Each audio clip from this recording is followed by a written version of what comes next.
Japan మరో అద్భుత ఆవిష్కరణను ప్రపంచానికి పరిచయం చేసింది. మనుషులను ఉతికే వాషింగ్ మెషిన్ను తయారు చేసి యావత్ ప్రపంచాన్ని ఆశ్చర్యానికి గురిచేసింది.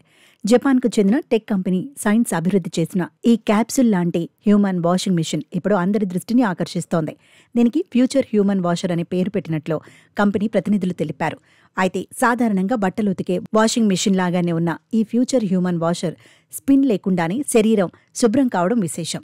ఇక మొదట ఎవరైనా ఒకరు 2.3 మీటర్ల పొడవు గల ఈ క్యాప్సూల్లోకి వెళ్లి పడుకోవాల్సి ఉంటుంది. ఆటోమేటిక్ వాష్ ప్రారంభం కాగానే అందులోని మైక్రో బబుల్స్ సూక్ష్మ తుంపర్ల షవర్ ద్వారా శరీరాన్ని సున్నితంగా శుభ్రం చేస్తుంది. మరోవైపు మెషిన్లలో ఉన్న వ్యక్తి భద్రత కోసం ఇంటర్నల్ సెన్సార్లు వాషింగ్ సమయంలో ఆ వ్యక్తి ఆరోగ్య సంకేతాలను ట్రాక్ చేస్తాయి. ఈ అత్యాధునిక హ్యూమన్ వాషింగ్ మెషిన్ కేవలం 15 నిమిషాల్లోనే మనుషులకు పూర్తి శుభ్రపరిచిన అనుభవాన్ని అందిస్తుంది. ఇక ఆ హ్యూమన్ వాషింగ్ మెషిన్లో శుభ్రపరిచే ప్రక్రియ జరుగుతున్నప్పుడు క్యాప్సిల్ లోపల ప్రశాంతమైన దృశ్యాలు, సాఫ్ట్ మ్యూజిక్ను ప్లే చేస్తారు. దీంతో లోపల ఉన్నవారు ఎలాంటి ఒత్తిడికి గురి కాకుండా ఉంటారని కంపెనీ ప్రతినిధులు తెలిపారు.